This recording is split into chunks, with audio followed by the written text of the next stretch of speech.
Oke, Assalamualaikum warahmatullahi wabarakatuh. Selamat sore ya semuanya. Hari ini kita akan belajar tentang salah satu bentuk dari kelainan sistem imun atau kelainan respon imun, sorry.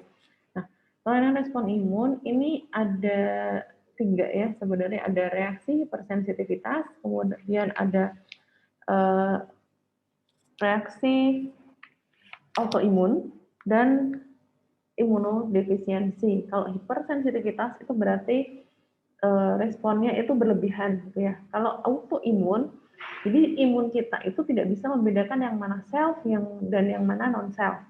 Sedangkan kalau imunodefisiensi berarti memang sistem imun kita tidak mampu melawan adanya paparan dari antigen. Nah,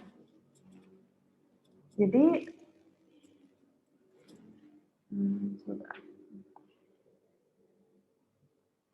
ya, jadi hipersensitivitas merupakan respon imun yang merusak jaringan tubuh sendiri. Jadi jika ada respon antigenik yang berlebihan dari tubuh kita, sehingga respon yang berlebihan itu justru akan merusak jaringan tubuh kita sendiri, itu yang disebut sebagai reaksi hipersensitivitas. Nah, jadi kalau reaksi hipersensitivitas ini terjadi pada paparan berulang. Jadi paparan kedua gitu, misalnya dan seterusnya. Jadi ada respon lanjutan setelah sel imun kita, misalnya sel emas gitu ya, disensitisasi oleh antigen. Jadi hipersensitivitas itu adalah suatu reaksi yang tidak diharapkan dari respon imun tubuh kita.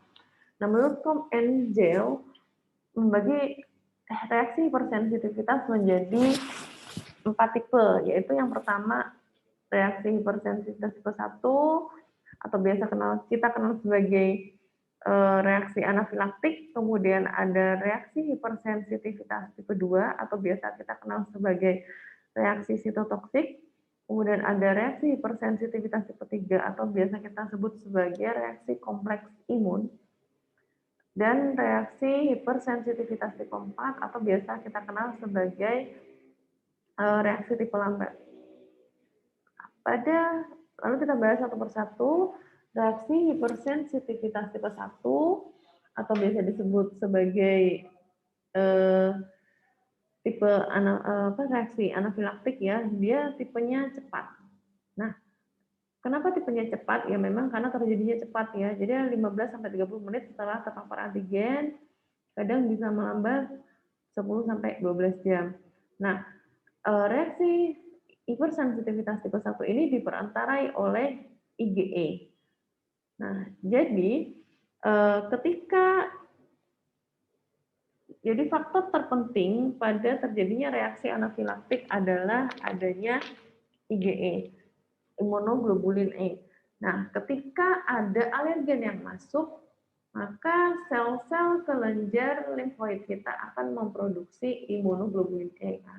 Nah, imunoglobulin E ini akan berikatan spesifik dengan reseptor di permukaan sel emas dan basofil. Nah, jadi nanti sel emas dan sel basofil ini akan tersensitisasi namanya. Nah, pada kontak berikutnya, pada paparan alergen berikutnya, akan terjadi sederetan reaksi biokimia. Jadi karena adanya cross-linking atau ikatan silang antara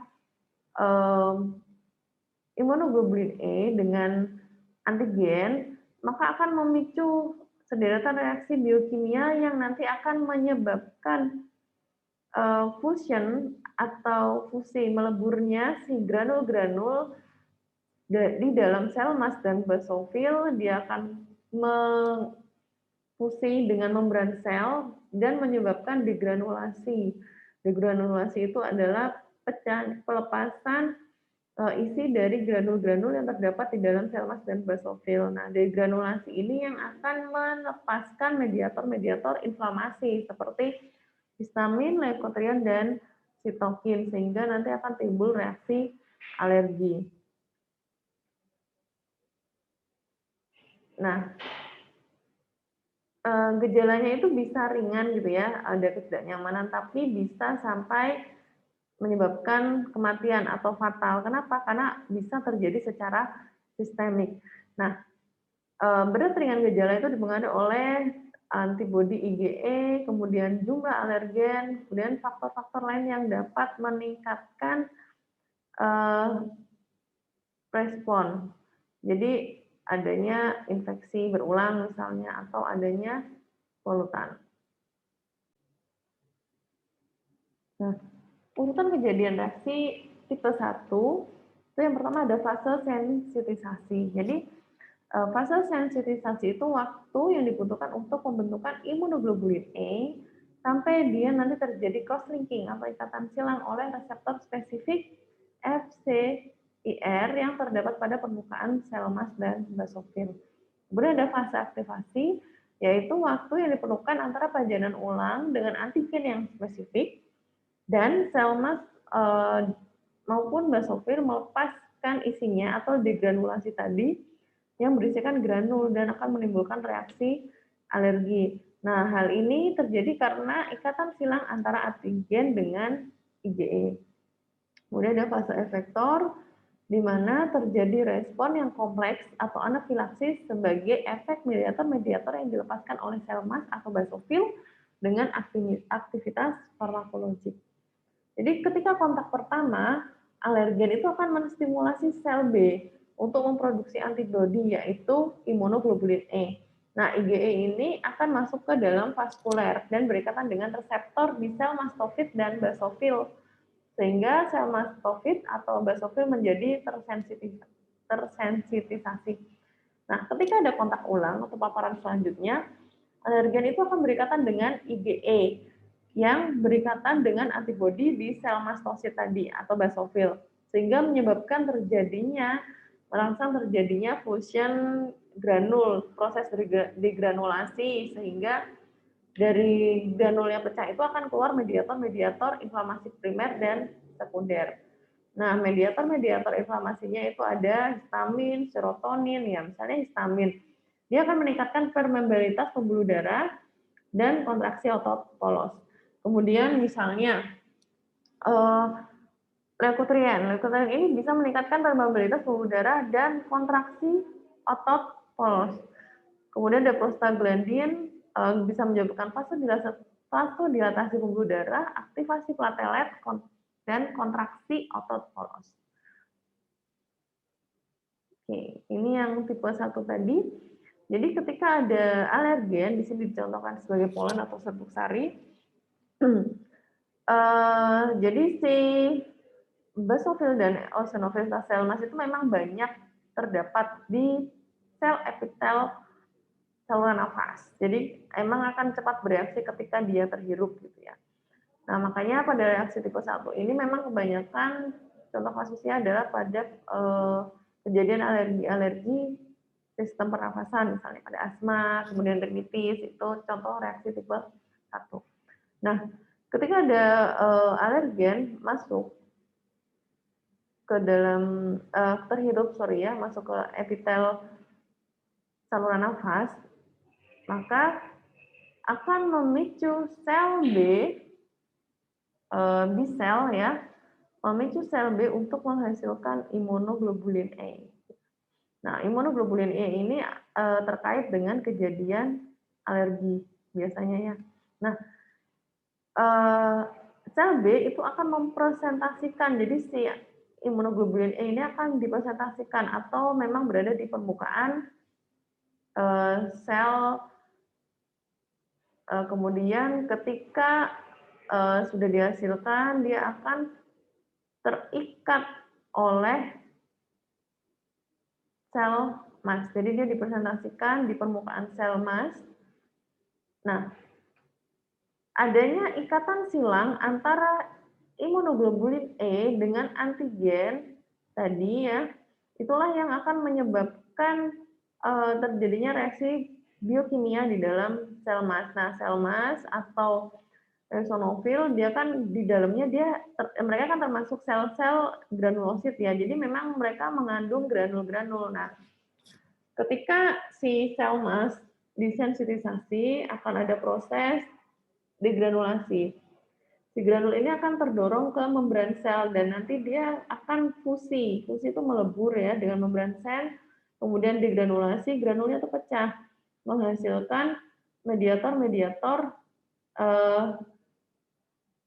inflamasi atau ya mediator-mediator inflamasi inilah yang nanti akan menghasilkan reaksi-reaksi alergi. Jadi initial responnya fase awalnya itu akan terjadi vasodilatasi, kemudian vascular leakage dan spasme otot polos. Jadi ini ketika ada paparan berulang, jadi kan paparan awal si antigen ini akan memicu terbentuknya IgE.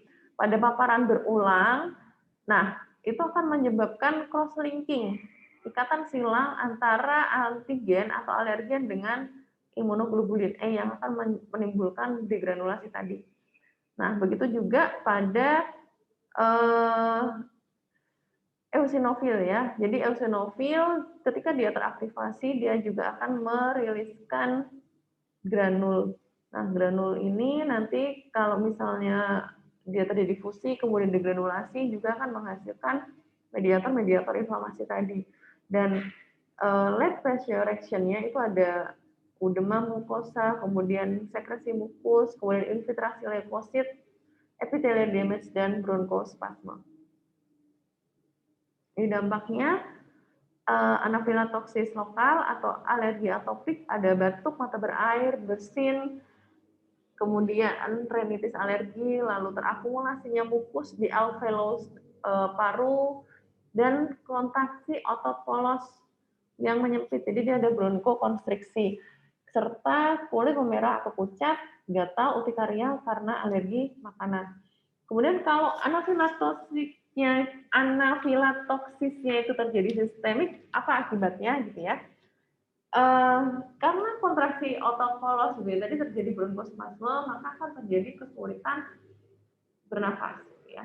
Dilatasi arterial sehingga tekanan darah itu akan menurun dan meningkatkan, dan karena peningkatan permeabilitas pembuluh darah tadi, maka cairan tubuh itu akan keluar ke jaringan. Jadi karena permeabilitasnya, jadi permeabilitasnya meningkat, si cairan yang berada di vaskuler itu akan lebih mudah keluar ke jaringan. Nah, karena cairannya masuk ke jaringan, istilahnya kayak darahnya jadi mengental gitu ya. Nah, maka gejala ini akan menyebabkan shock, penurunan tekanan darah secara drastis. Jadi dia kolaps, sehingga biasanya hal inilah yang menyebabkan kematian. Oke. Jadi selain karena adanya bronkospasme, itu juga karena adanya shock kardiogenik biasa kita sebut.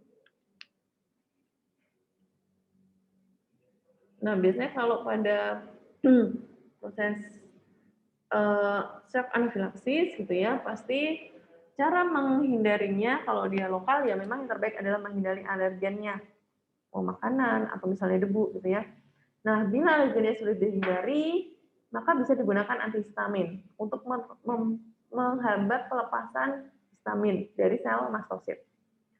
Nah, kalau misalnya terjadi sesak nafas, maka bisa diberi bronchodilator, atau kalau misalnya dia memang bermasalah dengan terbentuknya mukus, dia bisa diberi ekspektoran, gitu ya.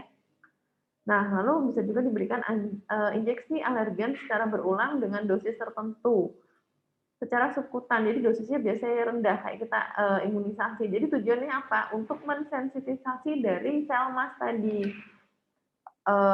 Jadi proses ini disebut sebagai desensitisasi atau hiposensitisasi. Jadi harapannya itu nanti terbentuk IgG sehingga mampu mengeliminasi alergen sebelum alergen berikatan dengan IgE pada sel mas, pada paparan selanjutnya gitu ya. Nah, kalau anafilaksisnya terjadi secara sistemik, maka biasanya ini sudah ke kondisi gawat darurat medis ya, itu akan dilakukan penyuntikan epinefrin untuk meningkatkan tekanan darah, kemudian penyuntikan antihistamin untuk memblok pelepasan histamin secara intravena, dan biasanya itu ditambah dengan pemberian infus intravena itu dengan kecepatan yang tinggi, maksudnya dia biasanya istilahnya diguyur gitu ya, untuk mengimbangi kejadian keluarnya cairan dari vaskuler ke jaringan tadi. Oke. Nah, contoh apa ya, tes alergi gitu ya. Ini adalah tes tuberkulin atau biasa kita kenal sebagai tes mantuk ya, mantuk tes. Nah, pada pemberian tes tuberkulin atau mantuk tes, jadi kalau memang ada reaksi alergi gitu ya terhadap tuberkulin karena kita sudah terpapar sebelumnya, jadi memang kita sudah punya IgG, IgE dalam tubuh kita, nanti dia akan terbentuk benjolan gitu ya, semacam udem. Kenapa udem? Ya tadi karena memang jadi ketika diberikan subcutaneous antigen low dose tuberkulin ya, tuberkulin itu antigen dari Mycobacterium tuberculosa. Nah, itu akan mengaktifasi sel mas. Ya, aktivasi sel mas ini akan meningkatkan tadi ya, increase vascular permeability lead to localized swelling. Jadi akan terjadi penarikan cairan dari vaskuler ke jaringan, sehingga ini yang menyebabkan udem.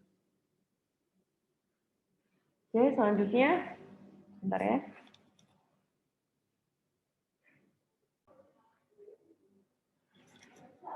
Oke, yang selanjutnya adalah reaksi hipersensitivitas tipe 2 atau biasa kita kenal sebagai reaksi sitotoksik. Nah, pada reaksi hipersensitivitas tipe 2 atau reaksi sitotoksik pada umumnya terjadi akibat adanya aktivasi dari sistem komplement setelah mendapatkan rangsangan dari adanya kompleks antigen antibodi. Nah, kompleks antigen antibodi pada permukaan sel sasaran itu akan dihancurkan karena adanya aktivitas komplement tadi oleh sel efektor lain, misalnya sel makrofag, sel limfosit TC ya, T sitotoksik, dan sel naturofil atau sel NK. Jadi waktu reaksinya bisa dari menit sampai beberapa jam, kemudian diperantari oleh IgM atau IgG dan komplement. Di sini ada aktivasi sistem komplement. Kemudian terjadi interaksi antigen antibodi pada permukaan sel IgM atau IgG dengan antigen yang juga merupakan bagian integral dari membran sel. Atau telah terserap atau menyatu menjadi membran. Nah, jadi aktivasi dari sistem komplement itu akan menghancurkan sel-sel yang terlibat tadi. Contohnya pada reaksi transfusi. Jadi kalau saya ambil contoh, kalau pada pasien dengan golongan darah B gitu ya misalnya, maka antigen kan kalau golongan darah B itu dia berarti punya antigen B, tapi dia punya antibodi A. Nah, sehingga dia itu tidak bisa menerima donor dari orang yang punya antigen A. Gitu. Pahami nggak? Jadi kalau dia golongan darahnya B, itu karena dia punya antibodi A. Nah, ketika dia menerima transfusi, dia tidak boleh menerima dari golongan darah yang punya antigen A. Jadi dia tidak hanya bisa menerima dari golongan darah B juga atau golongan darah O. Kenapa O? Karena golongan darah O itu dia tidak punya antigen. Jadi dia hanya ada antibodi A, anti-A dan antibodi A dan antibodi B gitu ya. Nah, ketika misalnya dia ditransfusi, misalnya golongan darah B dia punya antigen A, ditransfusi oleh golongan darah A gitu ya, misalnya golongan darah A itu dia punya antigen A. Nah, ketika dia punya antigen A bertemu dengan antibodi A itu kan spesifik ya, dia sama gitu, maka dia bisa terjadi reaksi antigen antibodi. Nah, reaksi antigen antibodi inilah yang bisa menimbulkan reaksi hipersensitivitas, ya. Kemudian ya, ikatan antigen antibodi ini nantinya akan mengaktifkan sistem komplement yang selanjutnya bisa menyebabkan lysis sel. Jadi kalau dia menerima transfusi, justru nanti eritrositnya itu akan lysis atau pecah. Nah, terapi yang diberikan sama, jadi pemberian antiinflamasi dan agen imunosupresan. Atau contoh lainnya pada hemolitik anemia dan pada penyakit miastenia gravis.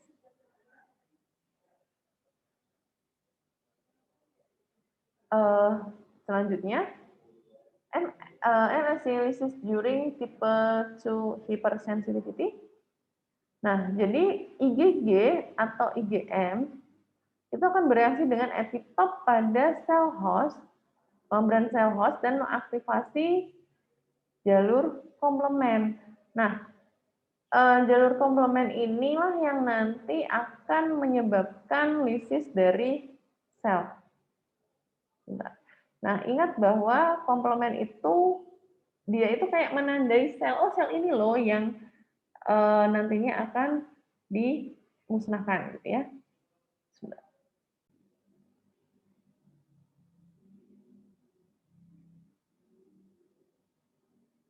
Nah, selanjutnya antibody dependent cellular cytotoxicity atau ADCC destruction during type 2 hypersensitivity. Jadi antibody akan bereaksi dengan diri epitop pada membran sel inang dan sel NK natural killer akan berdekatan dengan Fc dari antibody. Jadi ini sel host yang oranye, kemudian yang berbentuk Y ini adalah antibody dari tubuh kita. Nah, si antibody ini akan berikatan dengan imunoglobulin G atau antibody kita ini akan, nah si CCFAB kan akan terikat dari sel host dan CCFC-nya itu akan terikat oleh dengan sel natural killer. Nah, sel NK kemudian mampu untuk menghubungi sel dan pori pembentuk protein yang disebut release perforins.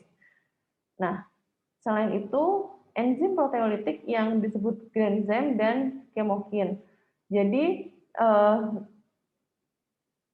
sel NK itu akan mengalami degranulasi gitu ya, fusion di membran dan menghasilkan granzyme dan perforin serta enzim proteolitik dan chemokin. Nah, granzyme melewati pori-pori dan akan mengaktifkan enzim yang menyebabkan apoptosis sel yang terinfeksi dengan cara penghancuran protein struktur dan sitoskeleton oleh degradasi kromosom. Jadi ketika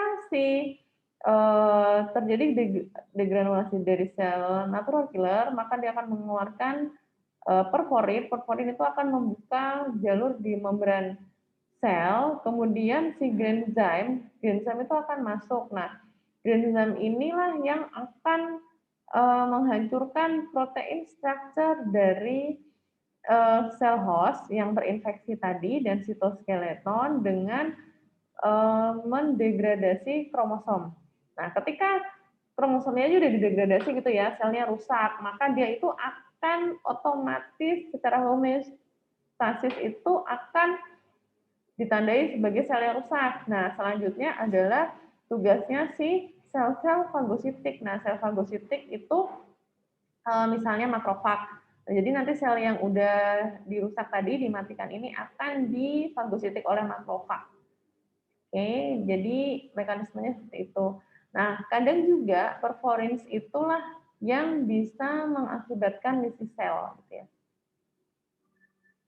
Jadi, ada sisi apoptosis by NK cell during type 2 hypersensitivity ini, sel NK kan melepaskan pori pembentuk protein yang disebut sebagai perforin dan enzim proteolitik tadi yang disebut granzyme.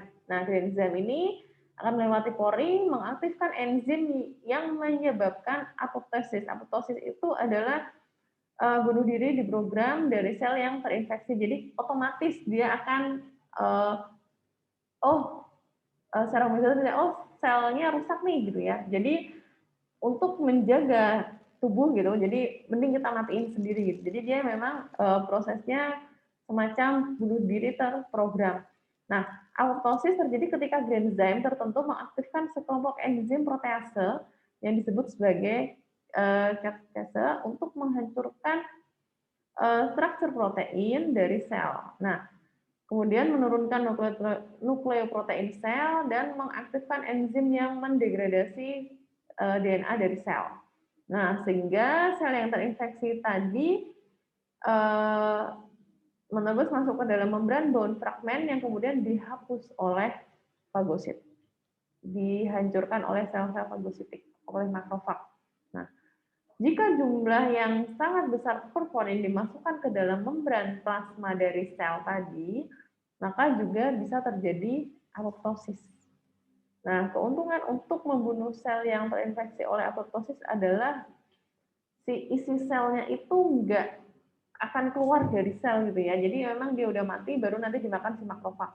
Bedanya kalau misalnya lisis sel, kan kalau lisis itu kalau lisis sel itu tadinya selnya hidup, membran selnya dirusak, kemudian isi membran selnya keluar gitu ya. Jadi si partikel virus yang masih hidup misalnya dan juga mediator-mediator inflamasi itu bisa keluar dari sel dalam kondisi masih berfungsi gitu ya. Kalau apoptosis itu memang selnya dirusak kemudian dimakan makrofag. Kalau lisis membran selnya dirusak kemudian isi dari selnya itu akan keluar. Oke. Ini contohnya yang tadi ya.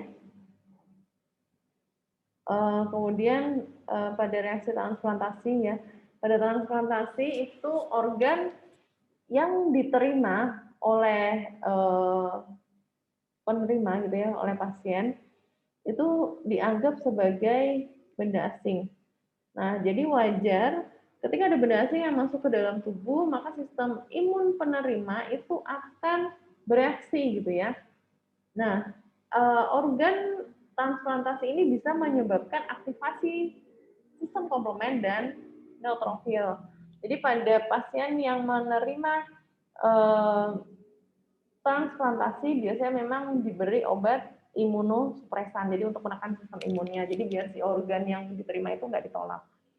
Nah, selanjutnya ada juga reaksi karena obat. Jadi contohnya biasanya kalau yang karena obat ini adalah anemia hemolitik karena pemberian obat. Jadi anemia karena hemolitik, jadi pecahnya si eritrosit gitu ya, lisisnya si eritrosit. Contohnya adalah biasanya pada pemberian chloramphenicol gitu ya. Jadi kalau dulu, zaman dulu kan kalau kadang pasien anak tipes gitu ya, diberi chloramphenicol, kemudian ternyata malah terjadi penurunan HB gitu ya, anemia. Makanya kalau sekarang kan nggak boleh ya dipakai untuk anak chloramphenicol dalam jangka waktu lama gitu maksudnya. Nah, kenapa? Karena ternyata chloramphenicol itu bisa menyebabkan reaksi hipersensitivitas tipe 2. Gimana dia cara terjadi reaksinya gitu ya. Jadi obat itu bisa terikat di trombosit si pasien. Kenapa dia bisa terikat? Karena dia membentuk molekul kompleks hapten trombosit. Jadi memang obat atau hapten itu memang dia bisa terikat di trombosit membentuk molekul kompleks hapten trombosit gitu ya. Nah, senyawa kompleks itu akan menginduksi, karena dia kan jadi senyawa kompleks ya, kompleks hapten platelet itu bisa menginduksi sistem imun kita membentuk antibodi terhadap yang spesifik terhadap hapten tadi.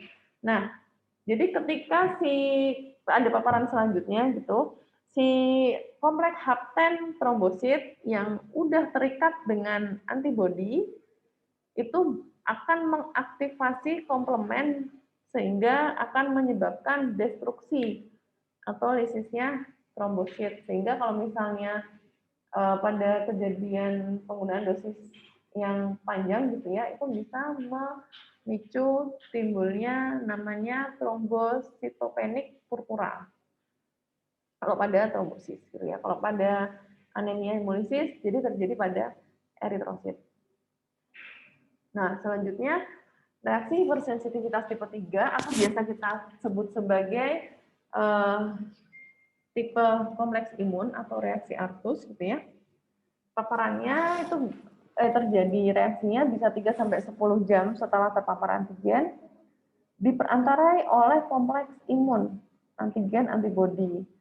Nah, contohnya itu pada reaksi Artus, kemudian lupus nephritis, RA, rheumatoid arthritis ya, dan misalnya pada SLE, sindrom lupus erythematosus. Nah, pada reaksi hipersensitivitas tipe 3 ini terbentuk kompleks antigen antibodi yang toksik terhadap jaringan di tempat mereka diendapkan. Jadi kompleks antigen antibodinya ini bisa diendapkan di jaringan, misalnya di ginjal atau di paru. Nah, kemudian akan terjadi infiltrasi dinding pembuluh darah kecil sehingga mengaktifkan cascade dari sistem komplement. Nah, aktivasi dari sistem komplement ini akan menyebabkan pelepasan bahan aktif secara biologis, termasuk faktor-faktor yang akan menarik sel-sel fagositik yang akan memfagositik kompleks tersebut. Gitu. Nah, berarti proses fagositik tadi itu bisa meningkatkan kerusakan jaringan. Jadi, antibodi akan bereaksi dengan antigen bersangkutan membentuk kompleks antigen antibodi. Nah, aktivasi sistem komplement akan menyebabkan pelepasan berbagai mediator oleh sel mastosit. Kemudian akan terjadi vasodilatasi dan akumulasi PMN yang menghancurkan kompleks. Kemudian ada perangsangan PMN sehingga sel-sel tersebut itu akan melepaskan isi granulnya atau degranulasi, menghasilkan enzim-enzim proteolitik, diantaranya ada proteinase, kolagenase, dan enzim pembentuk kinin. Nah, sedangkan kompleks antigen antibodi itu yang tadi itu akan mengendap di jaringan. Nah, proses tadi itu secara bersama-sama dengan aktivasi komplement itu dapat menarik sekaligus merusak jaringan di sekitar kompleks. Nah, misalnya biasanya itu terjadi di ginjal, makanya disebut sebagai glomerulonefritis, jadi atau adanya peradangan di ginjal.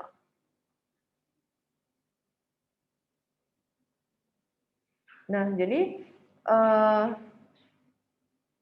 faktor yang berpengaruh adalah ukuran kompleks imunnya, kelas imunoglobulinnya, aktivasi komplement. Jadi si aktivasi komplement itu tidak hanya menghancurkan si kompleks antigen antibodi tadi saja gitu ya, tapi justru dia juga dapat merusak jaringan di sekitarnya. Kemudian ada permeabilitas pembuluh darah, proses hemodinamik, afinitas antigen pada jaringan. Oke, ini prekursornya, tinggal dibaca aja. Pengobatannya sama dengan antiinflamasi atau antihistamin dan menghindari antigen dan berhati-hati atau menghindari imunisasi dan antitoksin. Jadi pada pasien-pasien yang memang punya reaksi hipersensitivitas biasanya memang tidak dianjurkan atau termasuk dalam orang-orang yang memang sebaiknya tidak mendapatkan vaksin atau bukan prioritas vaksin gitu ya, karena nanti dikhawatirkan reaksi imunologiknya itu bisa berlebihan. Nah, selanjutnya ada reaksi hipersensitivitas tipe 4 atau tipe seluler, biasa kita sebut juga sebagai tipe lambat atau delayed type hypersensitivity. Kenapa? Ya karena memang dia reaksinya bisa lebih dari 12 jam. Nah, reaksi terjadi karena sel T yang sudah disensitasi tadi akan mengeluarkan zat yang disebut sebagai limfokin yang dapat menstimulasi makrofag sehingga enzim leukosin dilepaskan dan dapat menimbulkan reaksi inflamasi dan kerusakan jaringan. Nah, efek udem dan aktivasi fibrin itu akan memberikan reaksi positif pada tes tuberkulin. Contoh klasiknya adalah reaksi tuberkulin atau tes mantuk yang memuncak 48 jam setelah injeksi antigen, karena memang dia reaksinya fase lambat ya. Contoh lainnya misalnya penyakit autoimun, kemudian infeksi seperti tuberkulosis, lepra, granulomatosat, toksoplasma, dan dermatitis kontak. Nah,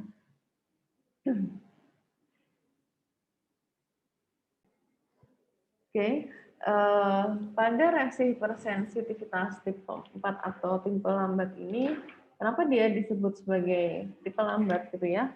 Karena memang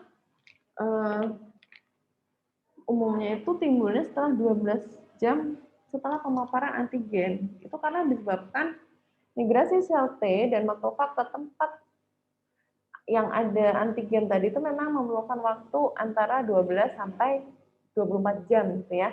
Nah, reaksi hipersensitivitas tipe lambat ini terjadi akibat paparan antigen asing, khususnya pada jaringan tubuh yang ditangkap oleh sel fagosit, yaitu makrofag, yang kemudian dipresentasikan gitu ya oleh sel T.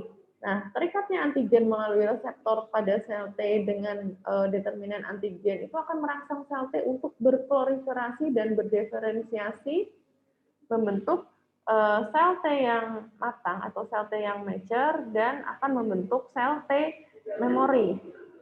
T memori yang tugasnya dia untuk mengingat gitu ya. Nah,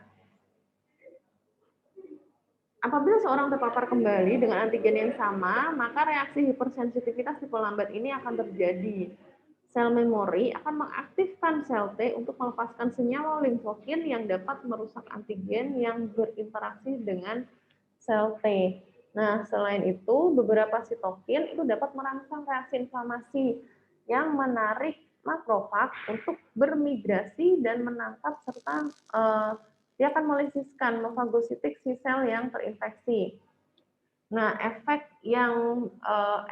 dari proses fagositik tadi dari makrofag itulah yang dapat menyebabkan kerusakan jaringan. Oke, ini sambil dibaca. Ini contohnya dari reaksi sel T ya. Nah, manifestasi dari reaksi hipersensitivitas tipe 4 yang sering kita jumpai itu adalah tadi tes kulit untuk tuberkulosis atau sel mantuk tes atau tes tuberkulin ya biasanya kita sebut. Nah, kita tahu bahwa si bakteri Mycobacterium tuberculosis ini seringkali berada dalam makrofag, sehingga bakteri ini dapat menimbulkan respon imun seluler. Jadi ingat bahwa respon imun seluler karena memang si bakteri itu tinggal di dalam sel, tinggal di dalam makrofag. Nah, untuk melakukan diagnosis, maka komponen protein MTBC itu disuntikkan pada kulit dengan dosis rendah, si tuberkulin tadi. Jadi reaksi inflamasi yang ditimbulkan oleh suntikan antigen tersebut itu akan timbul 12 sampai 24 jam setelah penyuntikan secara subkutan ya. Jadi dia disuntikan hanya di bawah kulit. Reaksi hipersensitivitas tadi itu memerlukan waktu beberapa jam atau beberapa hari. Itu kenapa makanya disebut sebagai hipersensitivitas tipe lambat. Perbedaan masing-masing reaksi hipersensitivitas tuh bisa dilihat di tabel ini ya, nanti tinggal dibaca. Oke. Kalau misalnya masih ada pertanyaan, silakan ditanyakan. Saya akan buka forum diskusi di JGU Learning. Ujian untuk UTS akan dilaksanakan tanggal 24 Mei. 24 Mei ya benar sampai 5 Juni, jadi 2 minggu. Jadi saya harap mulai dicicil belajarnya. Jika masih ada yang belum paham, silakan ditanyakan. Sekian materi dari saya. Minggu depan masih ada satu materi lagi mengenai aplikasi praktis dari imunologi. Sampai jumpa minggu depan. Selamat menjalankan ibadah puasa bagi yang melaksanakannya. Saya akhiri kelas hari ini. Wassalamualaikum warahmatullahi wabarakatuh.